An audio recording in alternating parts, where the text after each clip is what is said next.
Hello everyone, Ma'am Jackie again, and in this video we will be discussing about relativistic Doppler effect, relativistic momentum, and relativistic kinetic energy.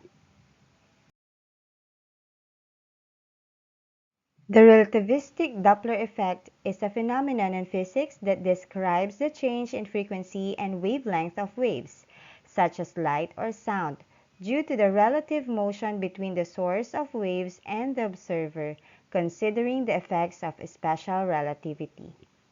In classical physics, the Doppler effect is based on the assumption of non-relativistic speeds and is defined by two scenarios: the source moving relative to a stationary observer, that is the Doppler effect for a moving source, and the observer moving relative to a stationary source, that is the Doppler effect for a moving observer.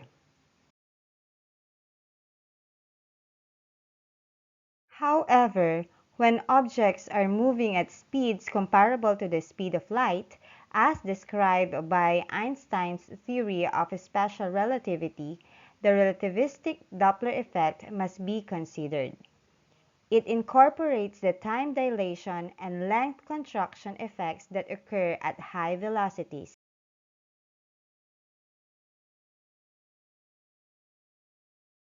For example, if a source of light is moving away from an observer, the observed frequency will be lower than the emitted frequency due to the time dilation effect. Conversely, if the source is approaching the observed frequency will be higher than the emitted frequency. This effect becomes more pronounced as the relative velocity between the source and observer approaches the speed of light.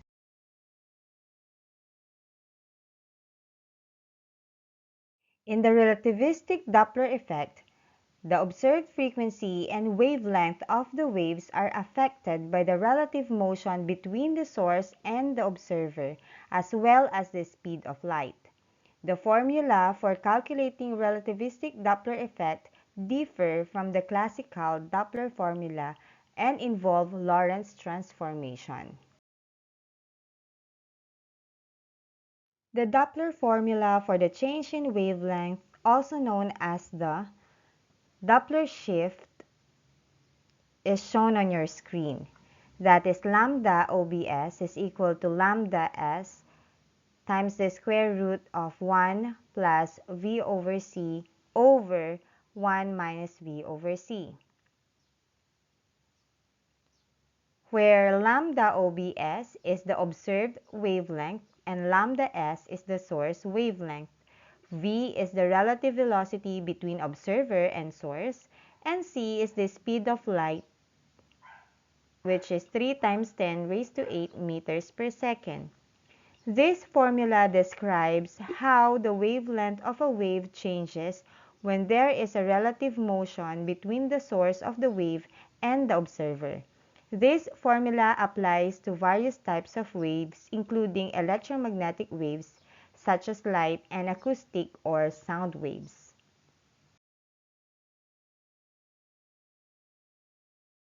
In terms of source frequency and observed frequency, this equation can be written as FOBS equals Fs multiplied by the square root of 1 minus V over C over 1 plus V over C, where FOBS is the observed frequency, Fs is the source frequency, V is the relative velocity between the observer and the source, and C is the speed of light. Notice that the signs are different from those of the wavelength equation.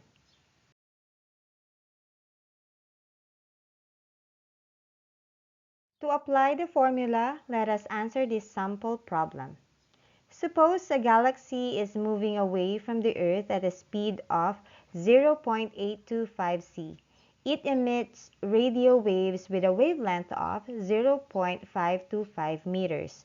What wavelength would we detect on Earth?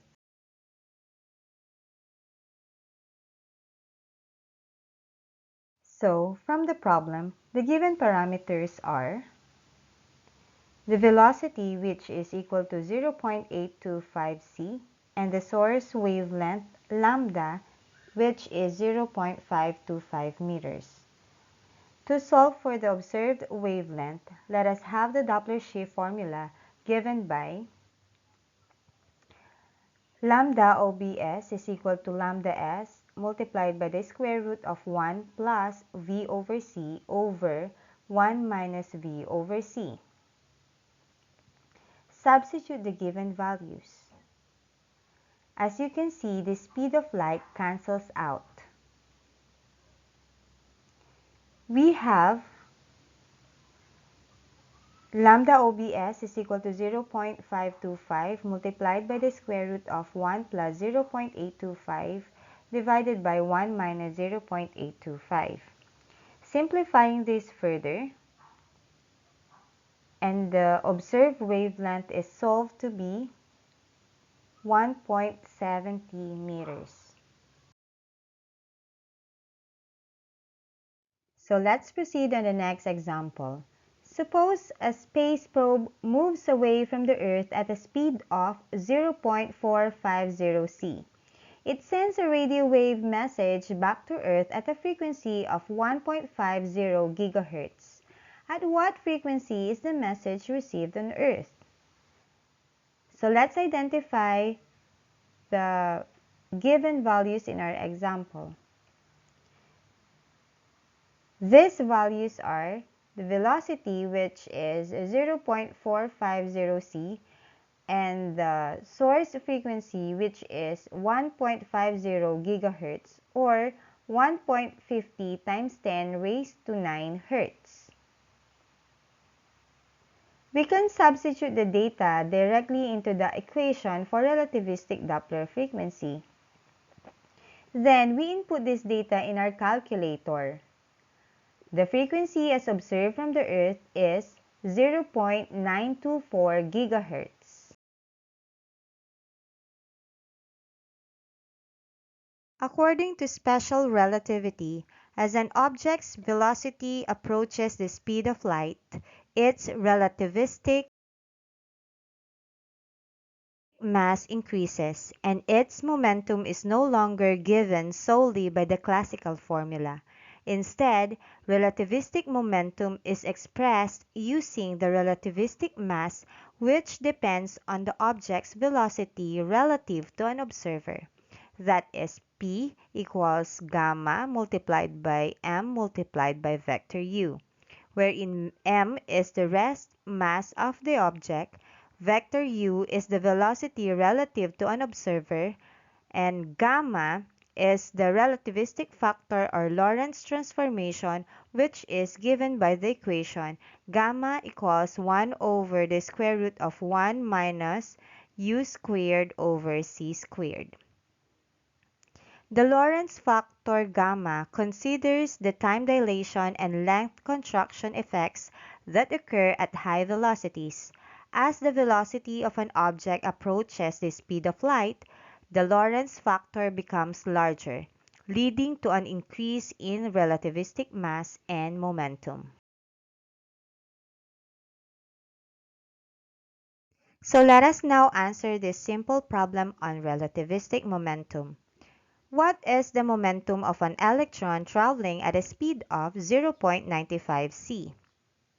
The given values are the velocity u equals 0.95 c, and the mass of an electron is known to be 9.11 times 10 raised to negative 31 kilogram. So from the relativistic momentum formula, let us first solve for the relativistic factor gamma. Substitute the given data, and the relativistic factor as computed is equal to 3.20. Now, let us plug in these values in our relativistic momentum formula. P is equal to gamma, which is solved to be 3.20 multiplied by the mass of an electron, 9.11 times 10 raised to negative 31, and the velocity, which is 0.95 c. C is known to be the speed of light, which is 3 times 10 raised to 8.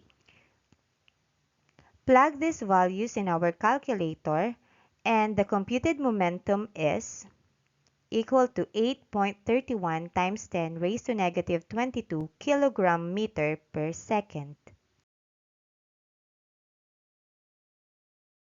Relativistic energy is a concept in physics that extends the classical notion of energy to incorporate the effects of special relativity. In classical mechanics, energy is defined as the capacity to do work or transfer heat. We all know the classical kinetic energy formula, which is Ke equals 1/2 mass times velocity squared.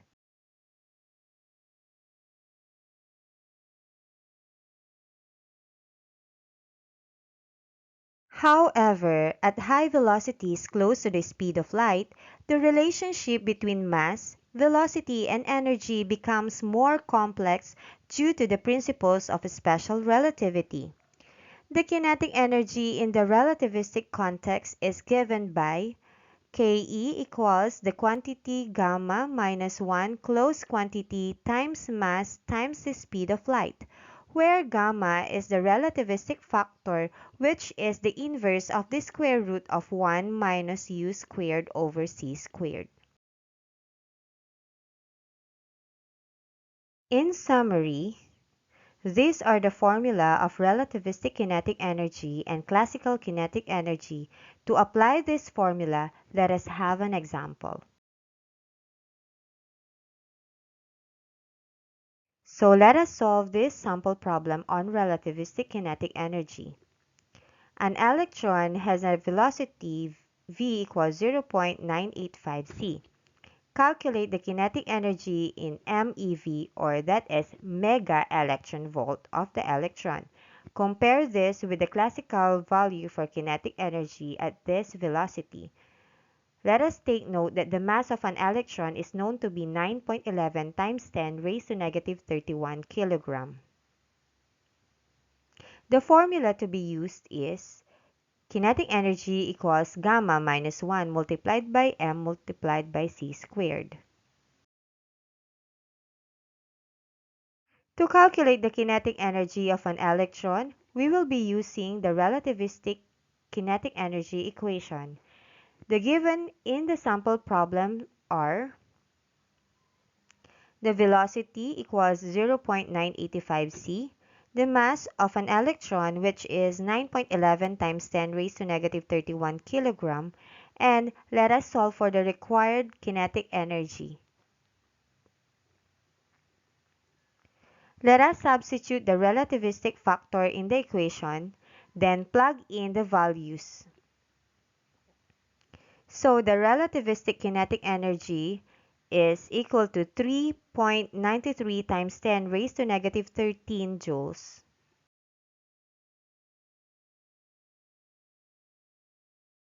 The required kinetic energy is in MeV, which means mega electron volts.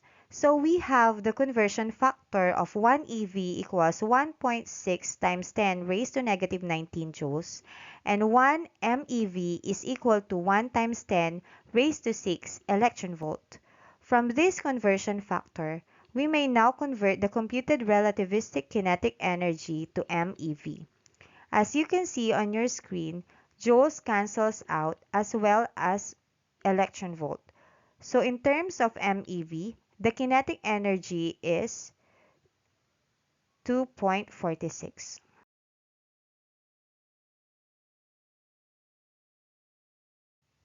Comparing with the classical value, the classical formula for kinetic energy is wherein Ke is equal to 1/2 mc squared. Substituting the values, we can solve this in our calculator and we arrive in a value of classical kinetic energy to be equal to 4.10 times 10 raised to negative 14 joules. Just like in the relativistic kinetic energy, we have to convert this value to mega electron volt.